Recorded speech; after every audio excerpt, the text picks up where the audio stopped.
Bet Aderech, Casa del Camino, presenta en esta conferencia a Rab Mijael Ávila.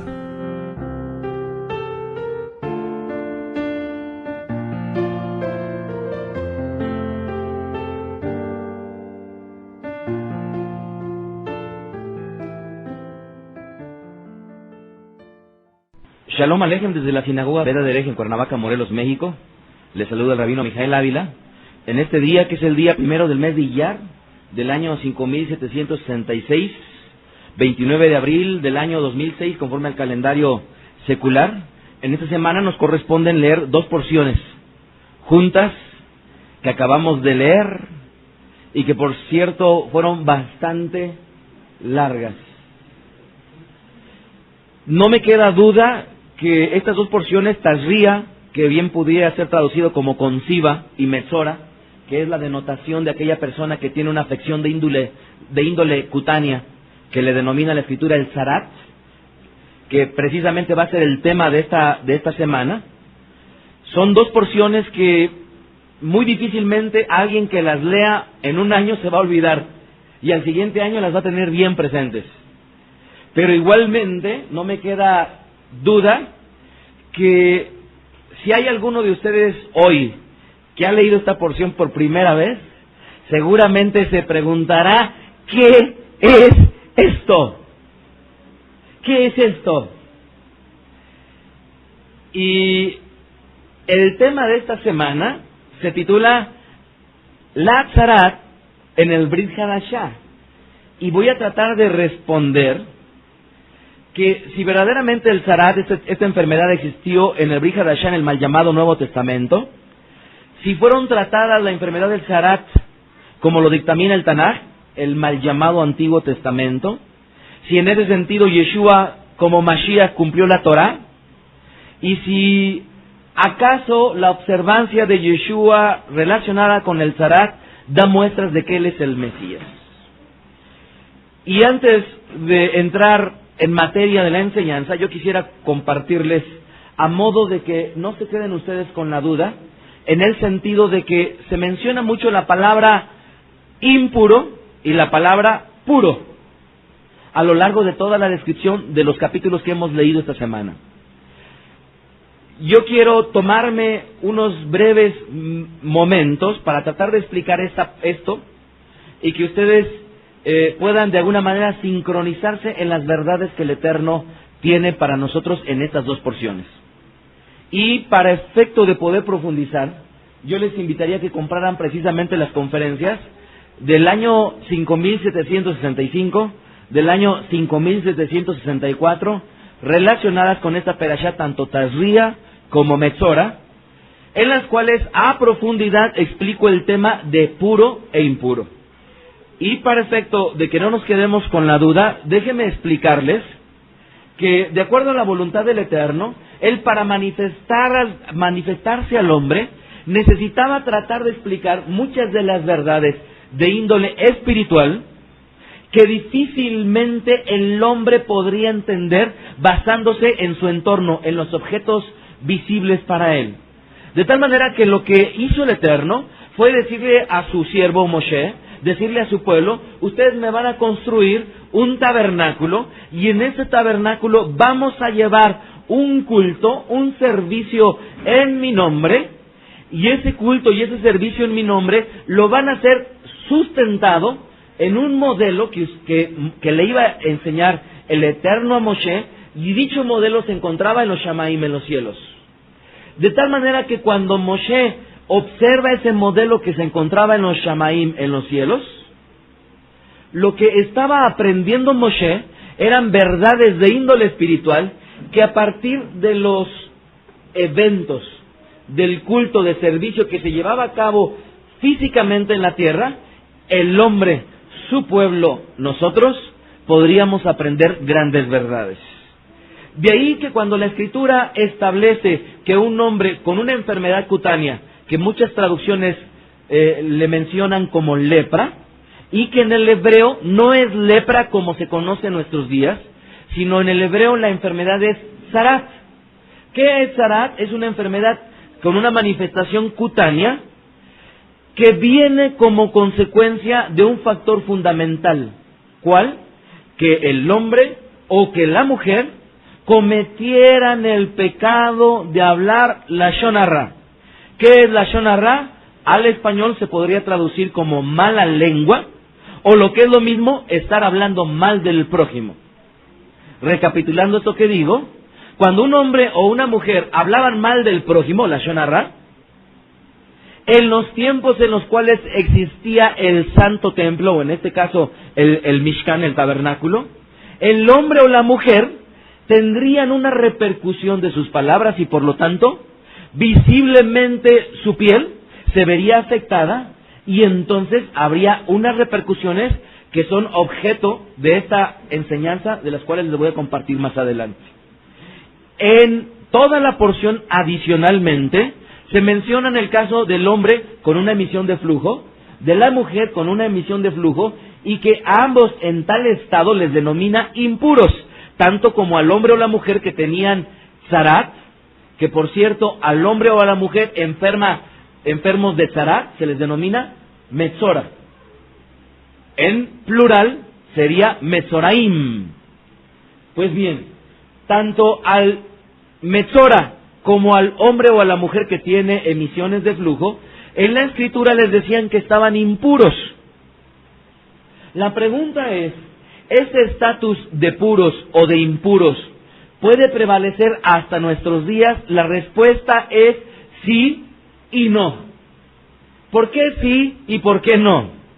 Porque en el tiempo en el cual existía el santo templo, el hombre y la mujer tenían necesariamente una relación estrecha su vida con los servicios que se llevaban a cabo en el santo templo. Por lo tanto, una mujer que estaba en el periodo menstrual o un hombre que tenía una emisión de flujo, no podía, estando en ese estado, acercarse al santo templo, un lugar en el cual tenía, por su misma naturaleza en su creación, que ser considerado como algo santo, sagrado, limpio, sin polución, como pudiera ser una emisión de flujo de semen en el caso del varón o una emisión de menstruación en el caso de la mujer. Por lo tanto, en tanto existía el santo templo o el Mishkan, la mujer y el hombre deberían de mantenerse en un estatus de limpieza, de tal manera que eso no obstaculizara su relación con el Eterno a partir del servicio que se llevaba a cabo en el santo templo. Y en las dos perashot de los años anteriores les he tratado de enseñar a ustedes cuál es la repercusión de este estado de pureza y de impureza, basándome con profundidad en la porción de la Escritura. Bien, espero haberles dado nada más una especie de introducción al respecto del estado de pureza e impureza, del cual a detalle los comparto en las anteriores perashot. Pero vayamos al tema en cuestión. Al tema en cuestión es la tzara desde el punto de vista del Brit Hadashah. Ahora, amados, pongan tantita atención. Todo, absolutamente todo lo que hacemos tiene una repercusión en este mundo. Todo, absolutamente todo. Y he podido encontrar en mi relación para con el Eterno un aspecto que ha sido clave en mi vida. ¿Cuál? Este aspecto clave en mi vida lo comparto en dos conferencias que he titulado El carácter del Eterno. En estas dos conferencias del carácter del Eterno, lo que yo comparto es que el Eterno, al ser creador de la humanidad, en el momento en el que creó a sus criaturas, les sopló su carácter. ¿Qué quiere decir esto? Que cualquier invención humana, por poner un ejemplo, que cualquier creación humana, a final de cuentas, esa creación, ese invento humano, estará hablando mucho de su creador, de sus conocimientos, de su carácter tal vez, del momento en el cual él atravesó, en ese instante en el cual creó un invento. Y de la misma manera como un invento refleja un tanto a su creador, o a su inventor más correctamente, nosotros somos un reflejo de lo que vendría a ser el Eterno. De tal manera que el Eterno nos ha dado a cada uno de nosotros, desde el momento en que nos creó, su carácter. Y ese carácter está implicando lo que Él es. ¿Qué es Él? Él es justo, Él es vida, Él es fiel. Y así como ello, en estas conferencias les doy un panorama del carácter del Eterno, en el cual está sustentada absolutamente toda su voluntad. De tal manera que el carácter del Eterno, yéndonos a un terreno más abajo, pudiera ser demostrado a partir de lo que en el mundo se le denominan los principios morales o los principios universales, en los cuales se sustentan básicamente las reglamentaciones humanas. De tal manera que cuando yo comparto con una persona de la cual piensa que las Kideya Kodesh, las Sagradas Escrituras, verdaderamente no fueron inspiradas por el Eterno, yo no les hablo del libro de Bereshit, yo no les hablo del libro de Hitgalud o Revelaciones, sino yo me voy concretamente a hablarles de lo que vendrían a ser esos principios universales de los cuales nos deberían de ser familiares a todo el mundo.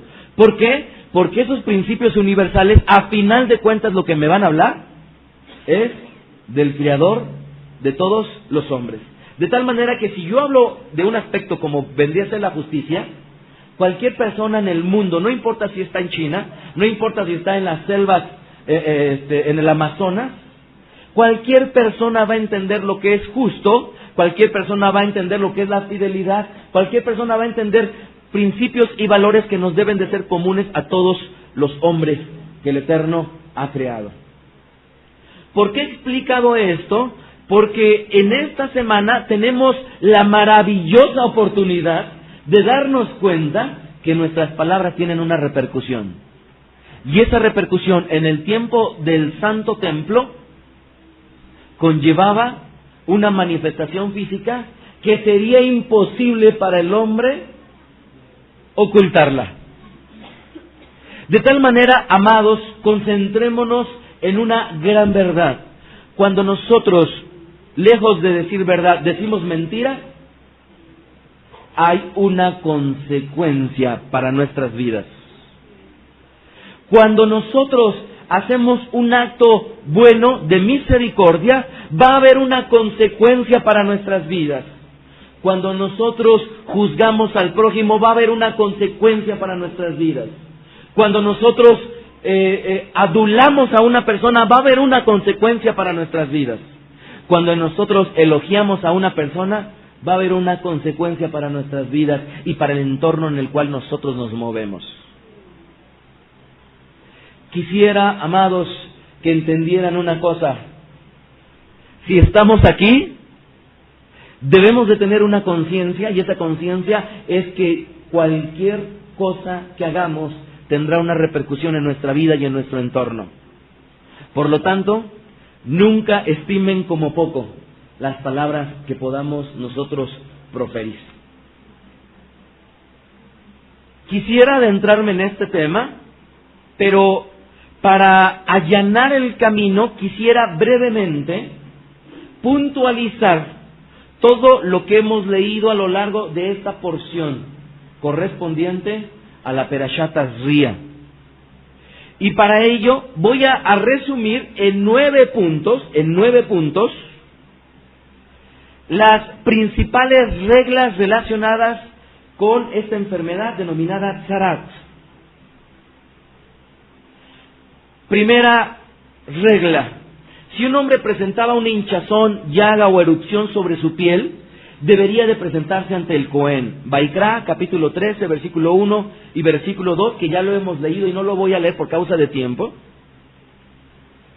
Toda persona que tenía la evidencia de que pudiera ser esta enfermedad cutánea, efectivamente Tzarat, debería de presentarse ante el Cohen. Punto número 1. O lo que es lo mismo, amados, todas aquellas personas que han sido llamadas como siervos del Eterno, juegan un papel fundamental para efecto de ayudar al hombre o a la mujer a dilucidar si lo que están haciendo es correcto o no. ¿Por qué? Porque deben de ser los siervos del Eterno, los que mayoritariamente deberían de estar familiarizados con la verdad del Eterno y por lo tanto, los principales que pudieran llegar a dilucidar y ayudar a dilucidar a las personas para que sepan ellos si su comportamiento, si sus acciones, si sus cuestionamientos están siendo correctos o no. Segundo punto, el Cohen debería de examinar al Metzora, al enfermo de Tzarat, y al constatarlo lo determinaría como impuro. Tercera regla, esto lo sustenté en Vaikra capítulo 13, verso 13. Tercera regla, el Cohen debería de estar completamente seguro para declararla, y esto es un factor fundamental. Ninguna persona puede osar decir esto es incorrecto si no tiene el sustento de la palabra del Eterno. Vaikra capítulo 13, versículo 4 al versículo 6. Cuarta regla, en el caso de que el Tzarat dejara de tener la carne viva, esto es, esta enfermedad cutánea, una de sus características es de que manifestaba la carne viva. Ustedes han visto en infinidad de enfermedades, una de ellas pudiera ser la diabetes, que cuando una persona de diabetes se golpea y se le abre la piel, ustedes han visto cómo tiene viva la carne. Bueno, el Tzarat denotaría que la persona estuviera enferma hasta en tanto la llaga estuviera viva. Y por lo tanto, en la medida que esa carne viva se secara, se volvería a presentar con el Cohen y él lo declararía entonces limpio. Quinta regla, en el caso de que el Metzora hubiera sanado y se volvería a presentar la enfermedad, el Cohen nuevamente lo debería de examinar y entonces debería nuevamente dictaminar. Vaikra capítulo 13, versículo 18 al 23. Sexta regla, en caso de que una llaga saliera como consecuencia de una quemadura de fuego, porque ojo, muchas veces las personas en el momento en el cual tenían un contacto con fuego, es muy probable que sería uno de los mecanismos que el Eterno utilizaría para que en ese momento se manifestara el Tzarat. Así es que si una persona, como consecuencia de una quemadura de fuego, le empezaba a aparecer una llaga, nuevamente sería examinado por el Cohen, por el sacerdote. Levítico 13, 24 al 28. Séptima regla, en caso de que en la cabeza o en la barba también le empezaran a salir llagas, igualmente debería de hacerse examinar por el Cohen. Ojo, estamos hablando de la piel y además pudiera por ahí llegar un barbón y no aparecer absolutamente ninguna llaga porque se lo cubría con la barba, pero si le salía una llaga debería de hacerse examinar por el Cohen, ya bien sea en la barba o en la cabeza. Octava regla, en caso de que se presentaran manchas blanquecinas en el cuerpo, igualmente debería de presentarse ser examinado. Novena regla, en caso de pérdida de cabello. ¿Qué quiere decir pérdida de cabello? Que no era una pérdida de cabello natural. Yo cuando me baño me da mucha risa porque, híjole, empiezo a contar los cabellos y a veces que me preocupo y digo, Eterno, ¿será acaso que me estás llamando a que pierda mi cabello? Pero según la ciencia dice que el hombre y la mujer pierden alrededor de 100 cabellos al día. Empiezo a contarlos y digo 30, 34, 35, ¡aleluya! Es normal. Entonces, en esta novena regla, en caso de que la pérdida del cabello fuera súbita y se presentaran llagas, igualmente debería de ser examinado por el Cohen. Ya estamos hablando de las 9 reglas generales de esta enfermedad Tzarat que se presentaba de una manera física en el cuerpo del hombre o de la mujer. Segundo caso de Tzarat, no nada más esta enfermedad, y por ello es que la gente que lee las Sagradas Escrituras debe entender que no es una lepra convencional, porque la lepra solamente le da al hombre, y es, si vemos la lepra desde un punto de vista contemporáneo, este Tzarat no nada más era visible en el cuerpo, sino además se manifestaba en objetos, que es ahora el segundo tipo de Tzarat que les voy a hablar, el Tzarat en objetos. Dice las Sagradas Escrituras, y según hemos leído, el zarat se podría presentar en materiales como el vestido. De repente llegaba la mujer a su habitación, veía su vestido y el que tanto me gustaba. O el varón llegaba y no había pantalones. Llegaba sobre su manto y decía, el manto que mi mamá me había regalado con tanto cariño se me ha contaminado. La lana, el lino, el cuero serían objetos que podrían ser susceptibles de acuerdo a lo que encontramos en el libro de Levítico, capítulo 13, versículo 47, 48 y 49. Segunda manifestación de Tzarat. Tercer manifestación de Tzarat, la leyó el Roé en esta última o penúltima alía, el Tzarat en las casas. ¿Qué quiere decir esto? Que según el libro de Levítico, capítulo 14, del verso 32 al 53, nos habla de que igualmente el Tzarat se podría manifestar en las casas. ¿Qué quiere decir esto, amados?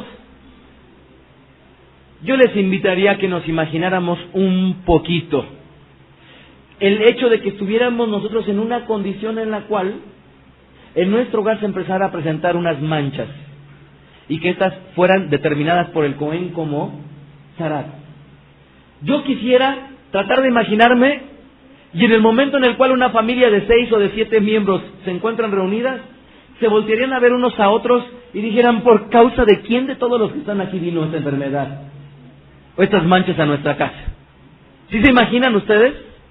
¿Qué quiere decir esto? Que seguramente el hijo de familia voltearía a ver a su hermana y se le quedaría viendo y le diría, seguramente tú hablaste de tu amiga. Y seguramente la hija se voltearía a ver al amigo y le diría, ya ves, te dije que no hablaras mal de ese chico que me habla cuando salgo del colel. Seguramente las personas en una casa se preguntarían quién, por causa de quién, se contaminó su hogar. Y a lo largo de todo el capítulo 14, del verso 32 al 53, nos describe las Sagradas Escrituras cuáles eran las formas para poder determinar que una casa estuviera contaminada o no, y a lo mejor, si se podría salvar quitándole unas piedritas, volviendo a resanar, o en el peor de los casos, en el cual una casa por completo debería de ser derruida. El hombre de familia seguramente, tantos años me maté para darles un techo y por algún culpable de la familia la casa debería de ser derruida. Nuevamente, amados, piensen en una cosa. Nuestras palabras tienen una consecuencia y debo de hacer una aclaración. A partir de que el Santo Templo no existió, esto es, fue derribado, esta enfermedad de Tzarat ya no se presentó, ya no se manifestó en los hombres. ¿Cuál es la razón? La razón radica en que ya no existiría desde el punto de vista de la Torá la alternativa para que se pudiera purificar un hombre o una mujer o una casa o unos objetos que hubieran sido llenados de esta plaga del Tzarat. De ahí que hasta en tanto el Bet HaMikdash existió, el Tzarat estuvo presente. Cuando el Tzarat ya no se presentó, fue por cuanto el Bet HaMikdash ya no estuvo presente. Y muchas veces les he dicho aquí, en Beda Derech, llegará el día en el cual el Bet HaMikdash se vuelva a levantar y nuestra lengua, amados, deberá de ser sujetada como nunca antes. Porque en el día en el cual el Santo Templo se vuelva a edificar, previo al advenimiento de Mashiach, es bastante probable que el Tzarat se vuelva a manifestar en las personas, en los objetos y en las casas. Haz Shalom, que el Eterno no nos permita nunca ver algún ser amado contaminado por esta tremendo mal como consecuencia de usar mal la lengua. Vayamos a la condición del Metzora, la persona que es enferma de este mal del Tzarat. Una vez que era declarada la persona como Metzora, 4 condiciones debería de tener, y nuevamente les invito a echar a volar su imaginación. Primer condición, debería de llevar rasgados sus vestidos. Y yo me pregunto, ¿Qué acaso a una persona no le dolería en estos tiempos decir, mi traje, ya no le voy a poner marca, pero mi traje que tanto me costó, ahora lo voy a tener rasgado? Esa era la primer condición que un mesora debería de observar. Y si se quería cambiar de ropa, amados, la nueva ropa la tendría que rasgar, porque era una mitzvah del Eterno, que si esa persona se encontraba en esta condición, cualquier ropa que tuviera la debería de tener rasgada. A mí me da mucha risa cuando he tenido que asistir a ceremonias luctuosas de gente judía, después de que llegamos y hacemos el corte. Ari, Roé, no sé si han observado que después de que hacemos el corte y estamos en la ceremonia no hay ningún problema, pero nos empezamos a alejar de ese momento, y las personas que tienen y que son los deudos, los abelut, como que empiezan a tratar de cubrir esa ropa que está ahí rasgada como consecuencia de una señal de que están de luto. Y me da mucha risa ver a las personas, por cuanto no están acostumbradas, como que les incomoda estar demostrando a otros que su condición es de luto. Ahora yo quisiera que nos imagináramos que toda nuestra ropa estuviera rasgada como consecuencia de que esta enfermedad ya acaeció en un individuo. Segunda condición, Vaikra capítulo 13 verso 45, su cabeza debería de estar descubierta. ¿Qué quiere decir esto? Que no podría ponerse una gorra, que no podría ponerse una kipá, que no podría ponerse un manto, nada que le cubriera la cabeza, de tal manera que su vergüenza todavía sería peor. No nada más su cabeza sería descubierta, sino el rostro además sería semidescubierto. De tal manera que la gente lo vería, sí lo reconocería, pero es bastante probable que su estado deplorable al lado de la comisura de la boca estaría cubierto como consecuencia de no estar dando lástima a las personas. Así que imaginémonos ese momento en el cual la persona está descubierta para que lo vean, lleva rasgados sus vestiduras, pero su rostro semicubierto, para que no se vieran en demasía las llagas que tenía cerca de la boca. Tercer condición, cada vez que pasara por un lugar en el cual las personas estuvieran sanas, limpias, puras, debería de gritar, impuro, impuro. O lo que es lo mismo, tame, tame. Sería obligatorio para las personas que estuvieran enfermas, o lo que es lo mismo los metzoraim, sería obligatorio para los metzoraim, por causa de no contaminar a los demás y de hacer que los demás se alejaran. Y yo les invito a que nos imaginemos tantito, en el momento en el cual esta persona está gritando, tame, tame, impuro, impuro, las personas a su alrededor se empezaban a alejar. Ustedes han estado en un lugar congestionado de gente, en el cual de repente pasa una persona con un diablito y va gritando, el golpe, y las personas se empiezan a retirar, porque si no se quitan, lo más probable es que un golpe efectivamente se llevarán en su pantorrilla o en sus piernas. Pero esta persona no tendría el poder de golpear, sino tendría el poder de contaminar a los individuos. Cuarta condición, el mesora no nada más debería de tener este aspecto físico, no nada más lo tendría que gritar, sino adicionalmente tendría una repercusión social. ¿Cuál? Tendría que salir de su morada y habitar en un hogar fuera de la ciudad. ¿Qué quiere decir esto?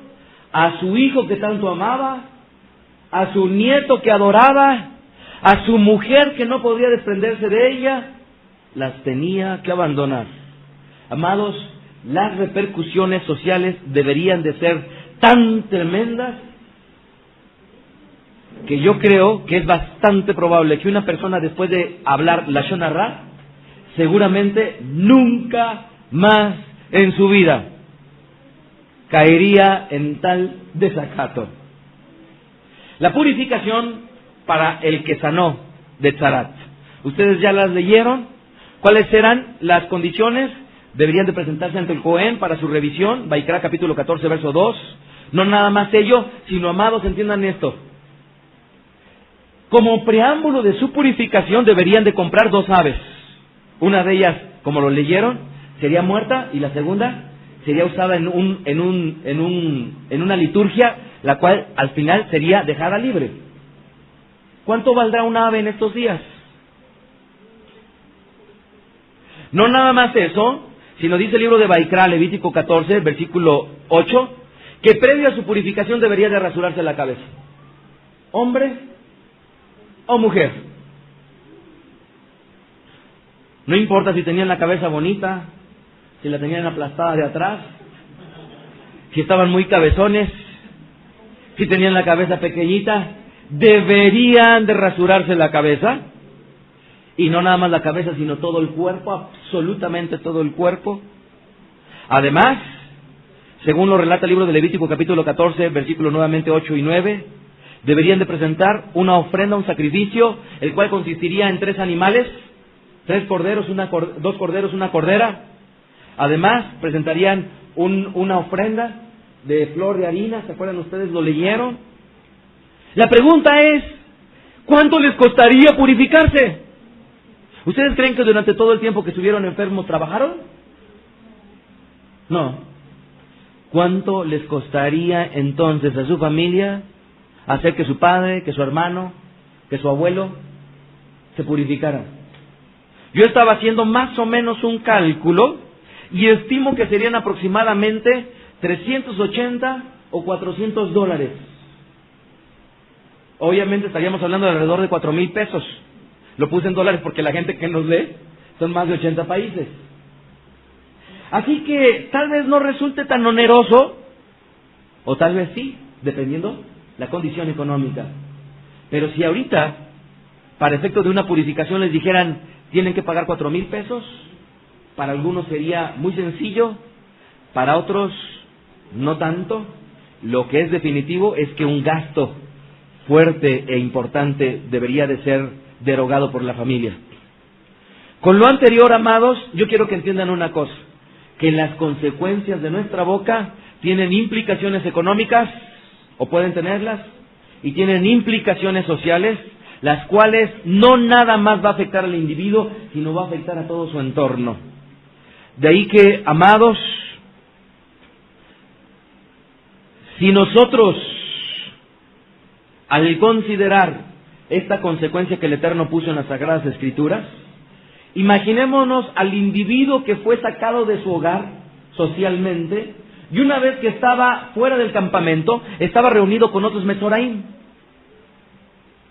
¿Qué consecuencia pudo haber tenido el estar reunidos con otros Metzoraim? Yo juzgo y estimo 2 cosas. Una, que estando en compañía con otras personas que les gustaba el estar hablando mal de otros,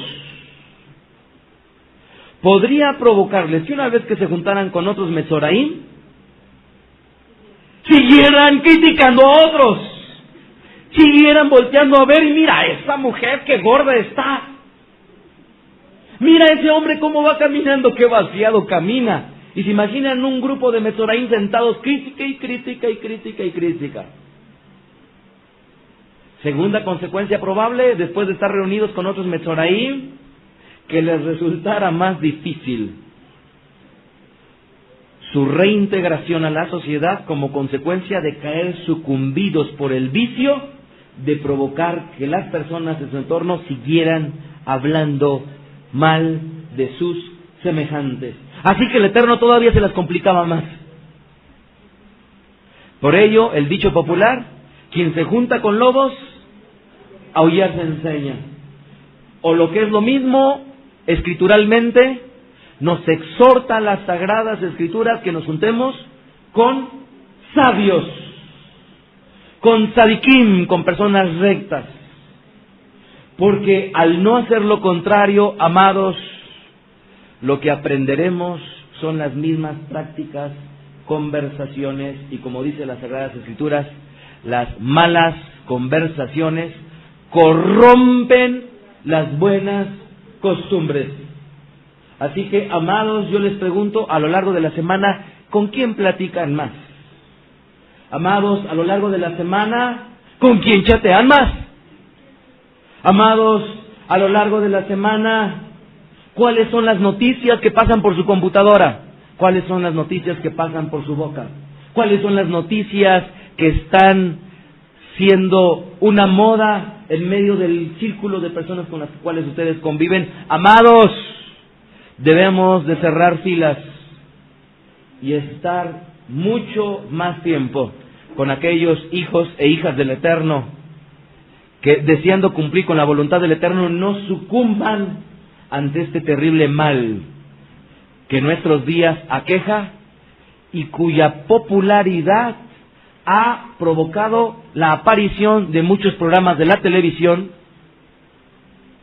que tienen como deporte el estar hablando mal de otros.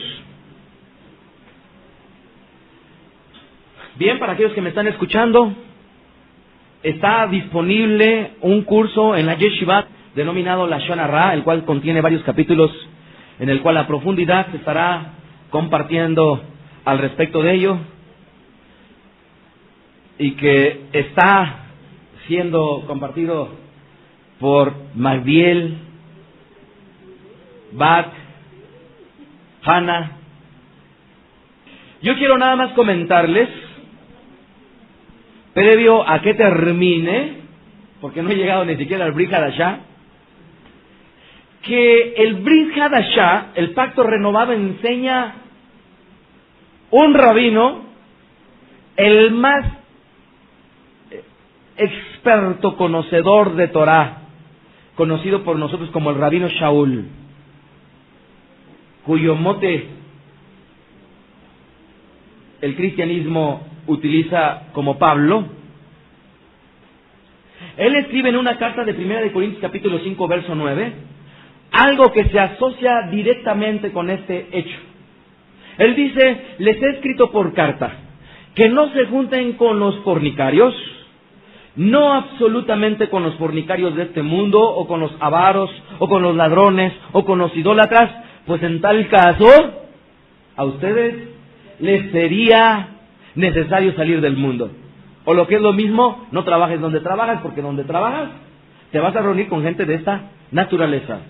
Escribe Rabí Shaul: más bien les escribo que no se junten con ninguno que llamándose a sí mismo, estoy acotando entre paréntesis para que se entienda, que llamándose a sí mismo hermano, fuere fornicario, avaro, idólatra, malidiciente, borracho o ladrón, y dice: con el tal ni aún te sientes a comer. ¿Por qué Rabí Shaul tiene tal descaro para escribir y darnos una recomendación de decirnos no se junten, no con los que están allá afuera, no, porque en tal caso sería necesario que salgan del mundo? No se junten con aquellos que llamándose a sí mismos hermanos,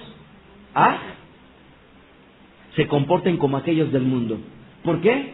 Con el tal ni aún coman.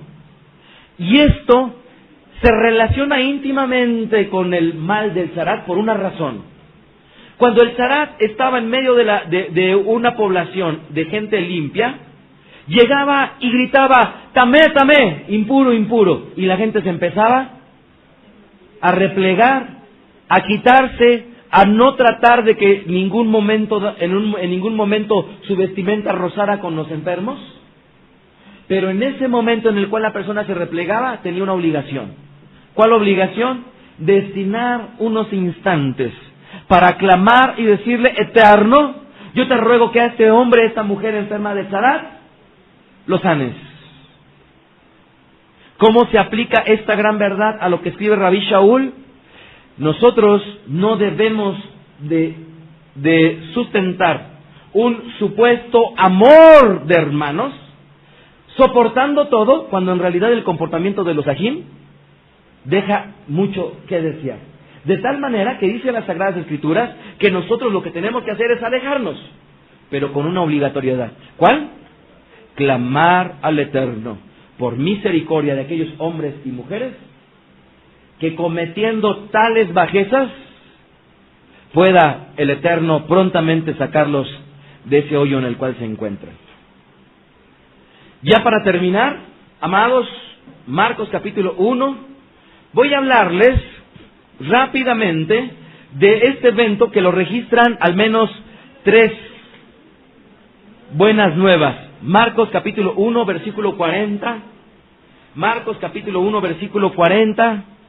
Y ya entrando en el Brit Hadashah, es un evento de nuestro amado Yeshua HaMashiach, el Mesías, que dice así: vino a él un Metzora, un leproso, un Metzora, rogándole, e hincada la rodilla le dijo: si quieres, puedes limpiarme.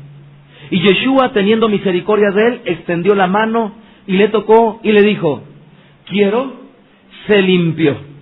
Y así que él hubo hablado, al instante el zarat se fue de aquel y quedó limpio. Entonces, lean bien esto, entonces le encargó rigurosamente y le despidió luego y le dijo: mira, no digas nada a nadie, sino ve y muéstrate al Cohen y ofrece por tu purificación lo que Moshe mandó para testimonio de ellos. Yeshua HaMashiach, el Mesías, conocedor de Torah, hacedor de Torah, mandó que este Metzora lo que hiciera es que inmediatamente se presentara ante el Cohen para cumplir todo lo que en la Torah de Moshe estaba escrito. Cumplir con su purificación, comprando las avecillas, comprando los corderos, pasando 7 días, pasando el 8º día, y cumpliera conforme a lo que está escrito por la Torah, todo su proceso en el cual sería declarado por el Cohen limpio. Y esto lo que nos da muestras es de 2 cosas y 2 factores fundamentales. Primero, Rabí Yeshua cumplió con la Torah. Nuestro rabino Yeshua cumplió con la Torah. Segundo aspecto fundamental es que igualmente, además de haber cumplido con la Torah, nuestro rabino Yeshua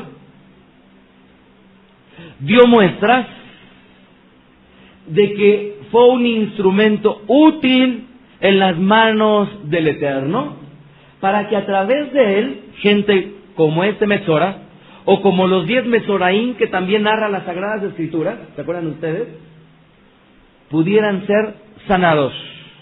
Y déjenme decirles una cosa: esta enfermedad de Zarat no podía ser sanada por medios médicos, científicos, sino la única alternativa con la cual el Zarat pudiera ser limpiado es a través de buscar la misericordia del Eterno. Y lo que demostraba este acto con nuestro rabino Yeshua es una cosa: que al ser un instrumento útil para sanar a un Metzora, el poder del Eterno lo estaba respaldando, lo que daba como consecuencia es que diera muestras de lo que Yesaya, y les voy a invitar a que lean esta porción en la Perashá Ashavua, en el cual comparto 6 profecías que registra Yeshaya al respecto de las características que debería de tener el Mesías. 6 profecías, y una de ellas, algo que le debería de caracterizar al Mesías, es que sanaría a los enfermos, según lo registra Yeshaya. Y les pido por favor que lean esta perashá. Previo a concluir, nada más quisiera reflexionar en un solo punto. ¿Cuál? Amados, hay cosas, hay actos, hay palabras que en el caso de cada uno de nosotros, la única alternativa que podemos tener para encontrar shalom, paz en nuestra vida, para encontrar sanidad en nuestra vida, para encontrar bendiciones en nuestra vida, para encontrar prosperidad en nuestra vida, es acudir al Eterno, porque el médico, el psicólogo, el psiquiatra, el rabino, el padre, la madre, el consejero, muy probablemente en muchas cosas no va a poder ayudar en nada. ¿Por qué? Yo comencé hablándoles al respecto de conocer al Eterno como un Rey justo. entendamos un aspecto fundamental. El Eterno, al ser el juez perfecto y justo, tendrá dentro de sus atribuciones legales el poder como juez para dictaminar que la consecuencia sobre tu vida sea una enfermedad como el SARAT, tanto como en materia legal las atribuciones para que en la medida que tú como hombre o como mujer te arrepientas y busques misericordia de Él pueda, el juicio que había sido puesto por tus acciones, ser quitado. De ahí que en una ministración de deror, de liberación, en muchas ocasiones, la única alternativa para que se consolide, se concrete, se cristalice, es que la persona acuda ante el juez perfecto a ponerse a cuentas, y una vez que se pone a cuentas, la liberación tendrá una forma en la cual fluirá, porque no existirá un impedimento legal para que ese espíritu, ese demonio, siga siendo mella en la vida de las personas. Escuchaste a Rab Mijael Ávila. Para conocer más de sus conferencias, visita la página betadrej.com. Síguenos en las redes sociales, YouTube, Facebook, Twitter. Búscanos como Mijael Ávila. Si deseas adquirir alguna conferencia o estudio particular, escríbenos al correo mijael@betadrej.com. Shalom Alejem.